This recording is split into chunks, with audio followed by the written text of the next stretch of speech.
यदि कुंडली की बात की जाए तो प्रत्येक व्यक्ति अपनी कुंडली में सुख को खोजता है। वह देखता है कि क्या मेरी कुंडली में सुख है। सुख किस चीज को कहा जाता है? जहां पर मन की संतुष्टि हो जाए, जिस चीज से मन खुश हो जाए, उसको हम सुख कहते हैं। सुख में वाहन भी आते हैं, गाड़ियां आती हैं, प्रॉपर्टी के साधन आते हैं, मकान आता है, घर आता है। तो कई प्रकार के सुख व्यक्ति के जीवन में माने जाते हैं और जरूरी नहीं कि हर व्यक्ति को हर सुख प्राप्त हो जाए। किसी के पास पैसा है तो उसके पास किसी और चीज की कमी होगी, किसी के पास प्रॉपर्टी है तो उसको किसी और चीज की कमी होगी। सर्वगुण संपन्न कोई व्यक्ति नहीं होता। जो होता है तो ये मान के चलें उसके D4 चार्ट में बहुत अच्छे योग बने हुए हैं। उसको यदि D4 चार्ट किसी का बहुत अच्छा होगा तो उसको अपने जीवन में हर सुख प्राप्त हो जाएगा। चाहे वह धन हो, चाहे प्रॉपर्टी हो, चाहे गाड़ी हो, बंगला हो, घर हो, मकान हो, हर चीज का सुख व्यक्ति को अपने जीवन में स्वयं ही उसके आगे आता नजर आएगा। आज मैं बात करूंगा चतुर्थांश कुंडली यानी कि D4 कुंडली की, जिसको हम सुख के लिए देखते हैं कि क्या हमारे जीवन में हमें सुख मिलेगा। क्या हमारे जीवन में अपना स्वयं का घर है? क्या हमारे जीवन में पैतृक संपत्ति है? क्या हमारे जीवन में हम सुख के साधन को जोड़ पाएंगे, होंगे या नहीं होंगे? तो इन सभी बातों की चर्चा आज होगी D4 चार्ट में। तो नमस्कार, मैं हूं एस्ट्रोलॉजर आशीष शर्मा और मेरे इस ज्योतिष चैनल Astro22 में आप सभी का हार्दिक अभिनंदन है। जो जन्म कुंडली होती है इसमें 16 वर्ग होते हैं। 16 वर्ग में से एक वर्ग होता है D4, जिसकी आज हम चर्चा करने वाले हैं। इसमें विशेषकर हम अपने सुख की खोज करते हैं। क्या हमारे जीवन में सुख है या नहीं है? तो केवल आपको D4 देख लें और अपनी जन्म कुंडली को D4 के साथ डिकोड करके देखें। जब आप डिकोड करेंगे तो आपको इसके रहस्य का पता चल जाएगा। आज मैं ज्यादा गहराई में नहीं जाऊंगा, आपको विशेष रूप से में हम सुख को कैसे खोज सकते हैं। सबसे पहले हर व्यक्ति अपनी जन्म कुंडली को देखता है, देखना भी चाहिए। जन्म कुंडली का चौथा भाव, फोर्थ हाउस, जो है प्रॉपर्टी का है, मकान का है, वाहन का है, सुख सुविधाओं का है। चौथा भाव होने के कारण D4 चार्ट को हम देखते हैं सुख के मामले में। यदि कोई सुख की बात हो, यदि किसी व्यक्ति के मन में प्रश्न हो कि क्या मेरे पास ये चीजें हैं, सुख के साधन में जोड़ पाऊंगा, तो हम जाकर के D4 चार्ट को हम ब्रीफली देखते हैं, अच्छी प्रकार से देखते हैं। तो आप सबसे पहले अपनी जन्म कुंडली में देख लें। D4 चार्ट की बात हम फिर करते हैं। जन्म कुंडली में जो चौथा घर होता है, फोर्थ हाउस होता है, इसमें जो नंबर लिखा होगा, जो राशि होगी, आप उसको चेक कर लें। उसमें जो भी राशि होगी उसका मालिक देख लें कहाँ पे बैठा है। मान लीजिए आपकी जन्म कुंडली में चौथे भाव का मालिक मंगल है, या एक नंबर लिखा है उसका मालिक मंगल है, तो वह आपकी ही जन्म कुंडली में नवम भाव में बैठ चुका है। इसका अर्थ यह हो गया कि आपके भाग्य के कारण आपको प्रॉपर्टी अवश्य मिल जाएगी।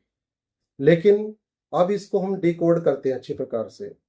आपके सुख का मालिक मंगल है, और अब अपने D4 चार्ट को आप ओपन कर लें। D4 चार्ट में उसी मंगल की पोजीशन को आप चेक करें। सबसे पहले उसी चीज को आपने चेक करना है जो D1 चार्ट में आपके फोर्थ हाउस का मालिक है। तो जो वहां पर राशि लिखी होगी उसी का मालिक को आपको देखना है। ये नहीं कि आपने उस ग्रह को नहीं देखना जो वहां पर बैठा होगा, आपने केवल उस नंबर के जो मालिक है उसको चेक करना है D4 में। अब D4 में जाकर के जब आप चेक करते हैं, मंगल मान लीजिए आपके फोर्थ हाउस में ही बैठे हैं। जन्म कुंडली में आपके नवम भाव में थे और यहां पर आपके फोर्थ हाउस में बैठे हैं। तो इसको हम क्या समझेंगे? यानी मंगल होते हैं भूमि पुत्र, यानी भूमि संबंधी से आपके सभी साधन जुड़ जाएंगे क्योंकि वो सुख का भाव है। इस भाव में जब मंगल बैठ जाते हैं चौथे भाव में D4 चार्ट में, तो आपको सभी साधन पर्याप्त मात्रा में समय के अनुसार मिल जाएंगे मंगल की महादशा अंतदशा में। अगर वहां का मालिक कोई चंद्रमा हो तो आप चंद्रमा की पोजीशन देखें कि आपके D4 चार्ट में चंद्रमा कहाँ बैठे हैं। तो यदि वह D4 चार्ट में आपके प्रॉपर्टी स्थान का सुख भाव का मालिक यदि बलवान स्थिति में होगा, तो आपको बहुत ही जल्दी आपके जीवन में वह सुख आपको मिल जाएगा। भूमि का, भवन का, वाहन का, इन सुखों की बात मैं कर रहा हूं। पैतृक संपत्ति की बात अलग आएगी, वह हम अष्टम भाव से देखते हैं। यदि आपका जन्म कुंडली में चौथे भाव का मालिक जन्म कुंडली में ही अष्टम भाव में बैठा हो, तो आपको यहां पर पैतृक संपत्ति मिलती है। लेकिन यदि वही ग्रह D4 चार्ट में अष्टम भाव में जाकर के वहीं पे बैठा हो या चौथे भाव में बैठा हो, तो आपको अवश्य ही मिलेगी। अब नेगेटिव असर कब आता है?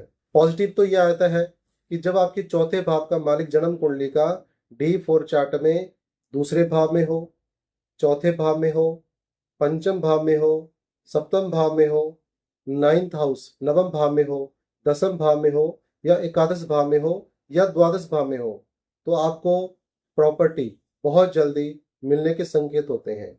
यदि छठे या 8वें भाव में या तीसरे भाव में D1 चार्ट का मालिक आकर के बैठा हो, तो बहुत कठिनाइयों का सामना आपको करना पड़ता है। कई व्यक्ति बहुत उनके अंदर हुनर होता है, हर चीज अचीव करने की पावर रखते हैं, लेकिन उनकी जन्म कुंडली में वह सुख का मालिक 3, 6 या 8 नंबर भाव में बैठ जाते हैं। उनको बहुत कठिनाई होती है, कोई मकान परचेज करने में, गाड़ी लेने में, सुख के साधन को जोड़ने में जीवन उनका लग जाता है, और किसी को जन्म लेते ही ये चीजें मिल जाती हैं।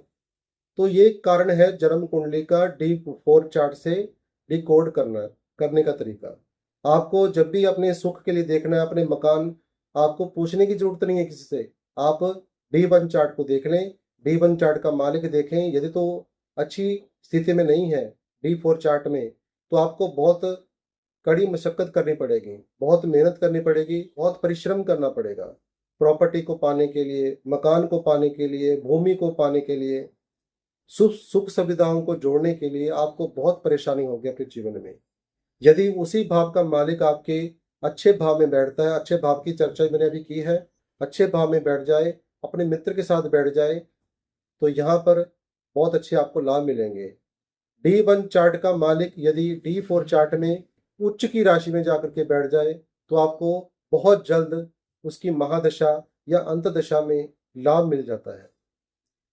यदि उसी भाव का मालिक जन्म कुंडली का चौथा भाव है, उस भाव का मालिक D4 चार्ट में नीच का हो जाए या पापी ग्रहों से दृष्ट हो जाए, तो आपको कड़ी मशक्कत करनी पड़ेगी। ये समझ लें। ये तो हम समझ ही सकते हैं कि जब कोई ग्रह हमारा अच्छी पोजीशन में हो, अच्छे मित्र के साथ हो या उच्च राशि में हो, तो वह अपना अच्छा फल अपने महादशा अंतदशा में दिखा देता है। अन्यथा यदि वह शत्रुओं से घिरा हो, चौथे भाव का मालिक D4 चार्ट में शत्रुओं से घिरा हो, गलत भाव में हो, जहां पर उसको नहीं होना चाहिए, नीच का हो, अस्त हो जाए, तो यहां पर समस्या खड़ी हो जाती है। जैसे मान लीजिए आपके चौथे भाव के मालिक मंगल देव है, वह D4 चार्ट में आपके किसी भाव में बैठे हैं, लेकिन सूर्य के साथ बैठ चुके हैं और उनकी डिग्री जो है कम है, और वह सूर्य के साथ बैठते ही अस्त हो जाते हैं। तो वहां पर भी आपको बहुत, क्योंकि सूर्य देव परिश्रम कराते हैं, यहाँ पर परिश्रम करने से ही आपको प्रॉपर्टी प्राप्त होगी। अब कईयों का जो प्रॉपर्टी डीलर का काम करते हैं या प्रॉपर्टी संबंधित कोई भी रियल एस्टेट का काम करते हैं, आप उनकी कभी भी कुंडली चेक करें, चौथे भाव का मालिक D4 चार्ट में उच्च का होकर के बैठता है, जिनका बहुत अच्छा काम चल रहा होता है, प्रॉपर्टी का काम, जो सेल परचेज का काम होता है या रियल एस्टेट का जो भी काम करते हैं, उसमें बहुत मुनाफा उनको होता है।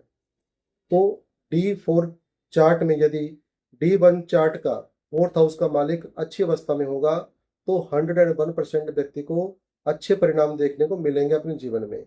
उसको तो कुंडली देखने की जरूरत ही नहीं पड़ेगी। कुंडली वही व्यक्ति देखता है जिसके ग्रहों में परेशानी आती है, जिसके जीवन में परेशानी आती है। तो यदि आपके जीवन में परेशानी है, कोई प्रॉपर्टी को लेकर के, कोई आपकी सुख सुविधा को जोड़ने को लेकर के, तो आप D1 और D4 चार्ट को डिकोड करके देखें। आपको स्वयं समझ आ जाएगा कि समस्या कहाँ पे है, उसका समाधान क्या है। जब समस्या पता चल जाएगी तो समाधान भी मिल जाता है। तो उम्मीद करता हूँ आज की जानकारी आपको अच्छी लगी होगी। अच्छी लगी हो तो लाइक अवश्य करें, अपने मित्रों के साथ शेयर करें, नए दर्शक चैनल को सब्सक्राइब जरूर करें। और यदि आप मुझसे अपॉइंटमेंट लेना चाहते हैं तो दिए गए नंबर पर आप मैसेज करके व्हाट्सएप में उसके बाद आप अपॉइंटमेंट ले सकते हैं। आज की वीडियो को यहीं विराम दूंगा। नमो नारायण। जय जय श्री राधे।